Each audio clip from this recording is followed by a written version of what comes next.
Hey everyone! I'm so excited today to show you how I prep my Coding Quests printable board games.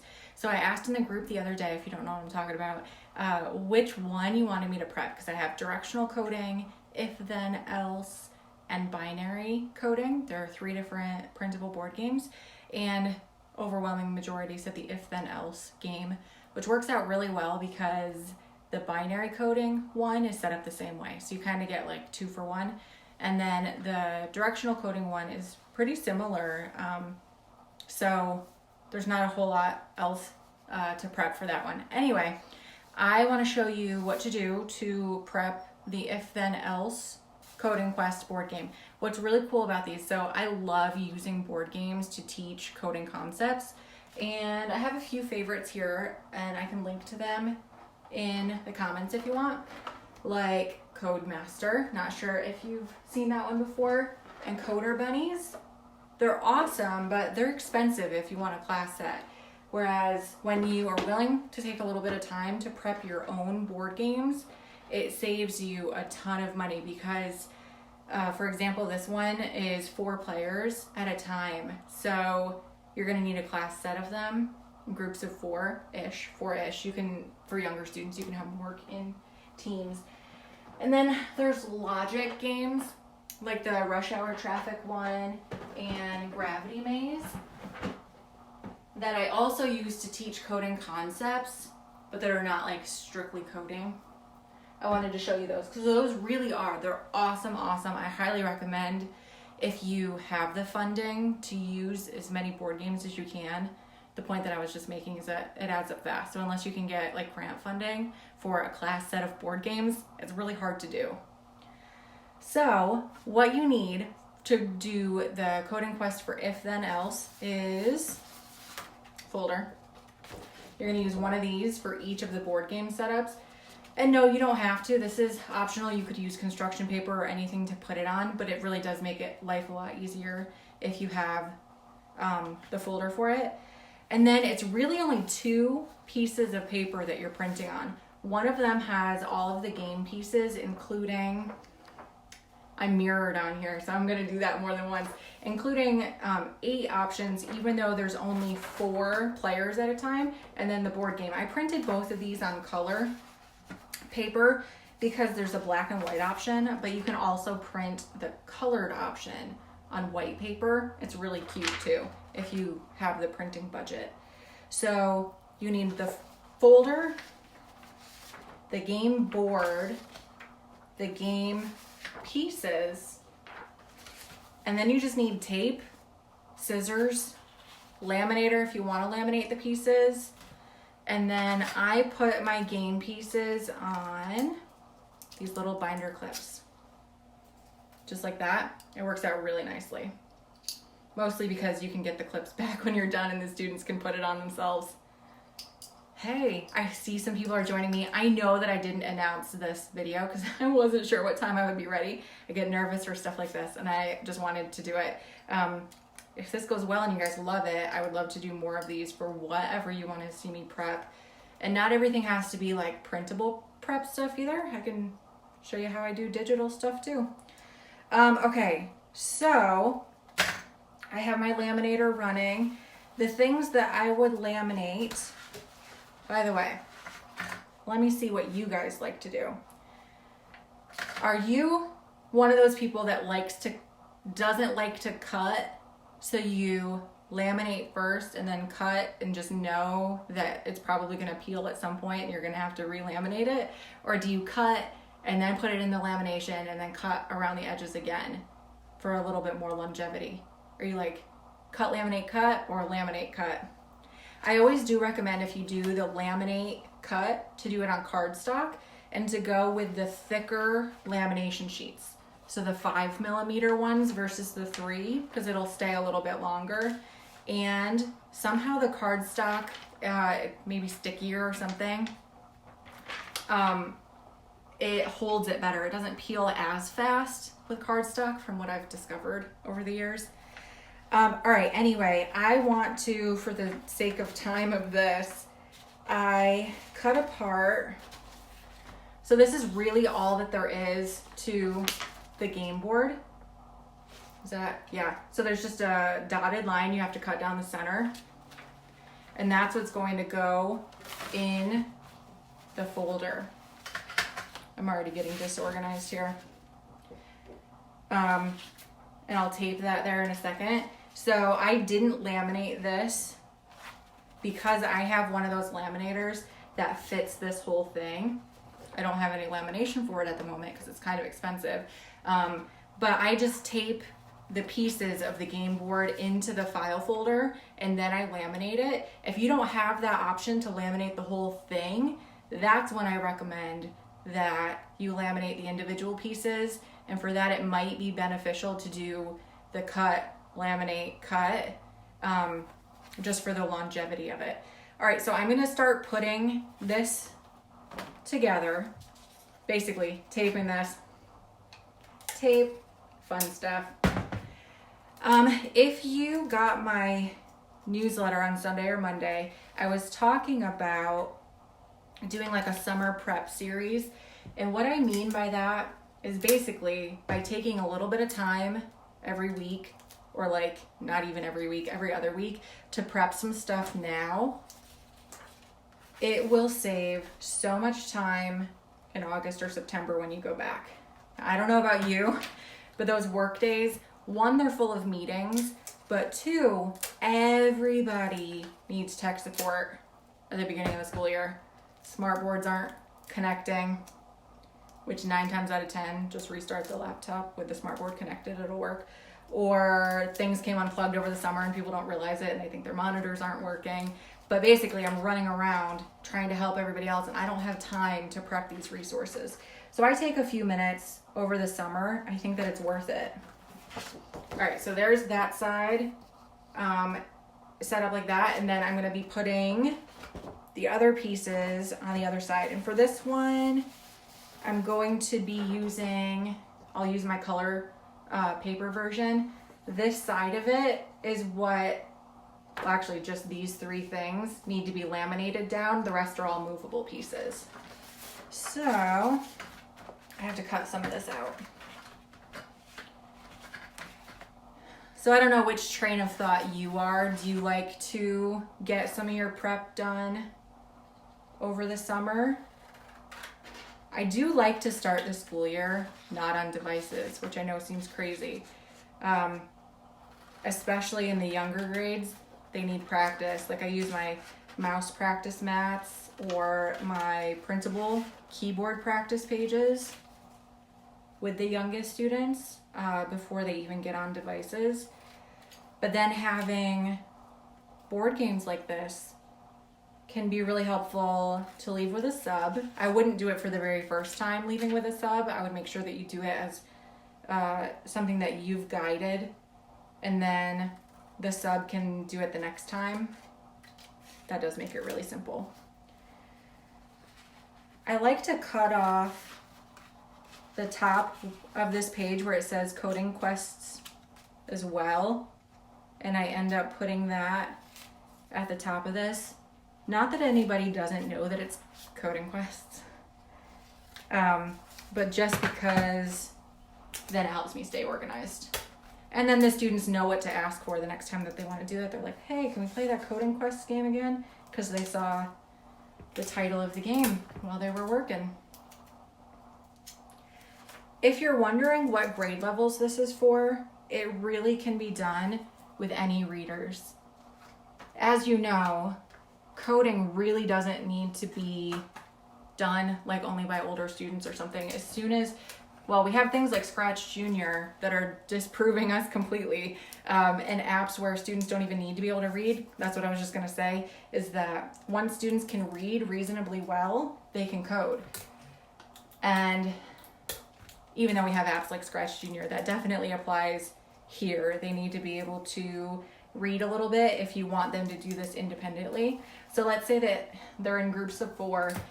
You just want to make sure you've got at least one strong reader in the group if you're going to use with like 2nd graders, let's say. None of the terms are hard. It's all things that once you've talked about coding a time or two, they'll be familiar with. Particularly this if then else, they know these words, right? So it's not particularly complicated for them. All right, we have an obstacles pile. We're almost ready to show you this again. An action cards pile. And an action discard pile. So this is what it ends up looking like. And this might be colored paper or whatever you want it to be. I had printed out, I could have done it in blue for this side of it, which is kind of fun because Coding Quest, it's like a pirate adventure, blue water. They're going from like the port, they're picking up their treasure and they're returning to the port, but they have to follow if then else commands or the action cards to be able to get there. So once you have this set up, all that's really left, really simple. I kind of already showed you how I put the pieces together. If you weren't here for that part, they're simply, I cut them apart and then I put them on these little clips, just like that, and it helps them be a game piece so that they can stand up, and that's what students move along the game board. So I put it in, and then that's their game piece. And then on the teacher directions, so even though there's only two things that you have to print out, there's a poster that gives like a mini lesson for what if, then, and else means. And then there are teacher instructions and student instructions that you could display for the students. So with that comes the point that I was gonna make. You have obstacle pieces. So the student instructions tell them to place a couple of obstacle pieces along their own path. So one student has to go all the way from, you can either do start to end or start, the other piece that I have is port. They start at the shipping port, go to the treasure, and have to go all the way back. So it really just depends on how long you want them to do it. I like the port to treasure and back. Sometimes students finish it really quickly. It's just a luck of the draw of the if then else pieces that they get. And sometimes it takes forever because they keep running into obstacles or they have to go back spaces based on the action pieces. But anyway, they have these obstacle pieces that they have to place, and they're tiny like this. Like there might be another ship. So this is gonna be laying down. They place their piece on their path. I think it's 2 pieces, or you could have them do more if you want it to be more of a challenge. It's all pirate themed. Like we've got our skull and crossbones and another pirate ship, a cannon. It's pretty cute, and they love having a theme to go with it. I also have this in a Christmas theme, which is the reindeer. They have to go on their adventure of the evening, and they have obstacles in the way too, like a blizzard and all these other things, which is really cute. So we have our obstacle pieces, and that when I get the game open, the obstacle pieces are just here. The students grab the ones that they need. Some of the cards tell them to put another obstacle or take away another obstacle, so we need that pile there. And then the action card draw pile are these cards. So that actually, it's another thing that you have to print out that I forgot to tell you about before, but they print a bunch to piece of paper, and you can laminate these or not, totally up to you. But so they're all gonna go in the action card draw pile face down, and then they discard down here. They say things like, if there's an obstacle in the next space, then move back 1 space, else move forward 2 spaces. So this is all dependent on the obstacles that are in front of that student on their path. They have to make these decisions, these if then else decisions, based on whatever's in front of them. So there's no like answer key for this, and students have to check each other. It's really awesome, and age doesn't matter at all. Middle schoolers love it, 3rd graders love it. So if there's an obstacle in the next space, then move back 1 space, else move forward 2 spaces. Pieces like that. that's their whole turn. So then they do that, they put their piece in the discard pile, and then it's the next person's turn.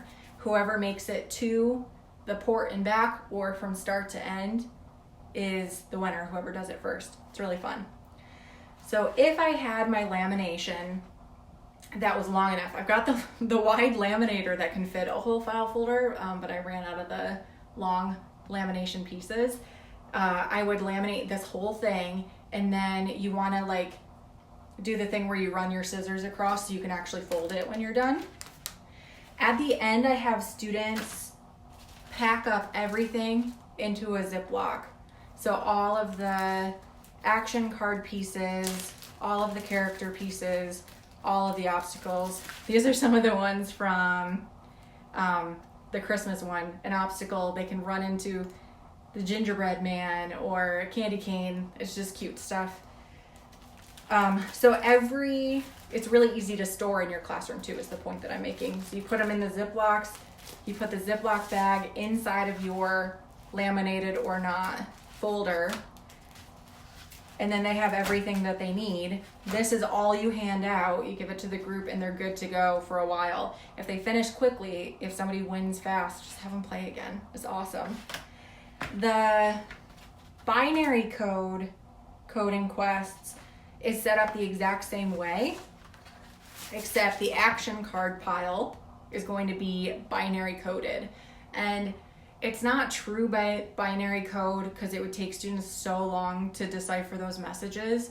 Instead, there's a key that goes with it. So if they get a certain 8-digit binary code, they have to do a certain thing based on the key.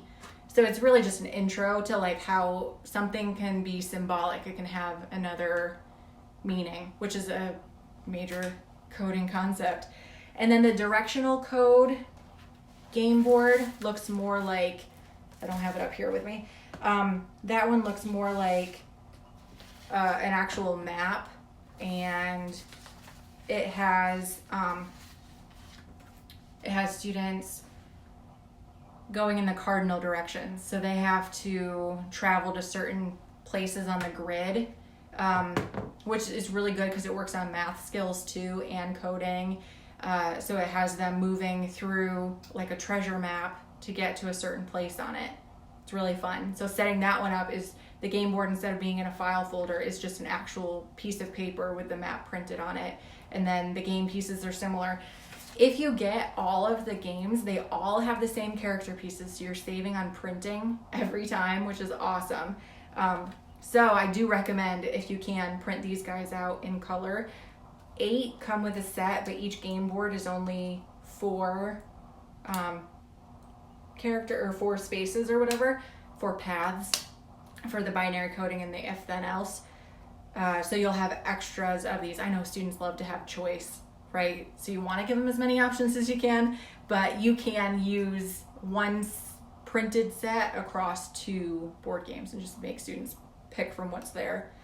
I didn't end up needing to use my laminator because I decided to just go for it, but I would have laminated this whole page because it just makes them last a little bit longer. The obstacle pieces and the character pieces. I think that that's everything that I have to show you. If you have any questions, you can still ask them, and I'll be around in the comments after. I want to get you the links to the coding board games that I really love, the links to these. By the way, if you're tuning in after, that's awesome. Make sure to turn on notifications in the group for any time that I go live. It doesn't happen very much. I'm going to try to do it more this summer. It takes like a lot out of me because I get nervous. There's like a lot of people to talk in front of. But I'm going to try to do some more preps if you guys want to see them like this, and we can talk about tech and all the crazy expectations put on tech teachers. And then I can show you how some stuff goes. So anyway, Sunday through Tuesday this past week, like until yesterday, I had these coding quests on sale, and I'll pick another one for next week that we're going to do. I think it might be my tech themed decor is what I'm leaning toward, because this week we're Cupcakes and Curriculum and I designed it together because she's got an amazing eye for design, and we've been working really hard on getting it updated. So there's some really cool new stuff that I want to show you. So I think that's going to be the one that is going to go on sale. And then Wednesday again next week, not sure what time yet, but I can schedule something in the group. We'll figure out what works best for everybody. I can show you some of the brand new stuff with it and show you how I prep some of the other things. All right, that's everything that I had for you. If you have any questions, ask them. Otherwise, I'll see you back here next week for more summer prep. Thanks for watching. Bye.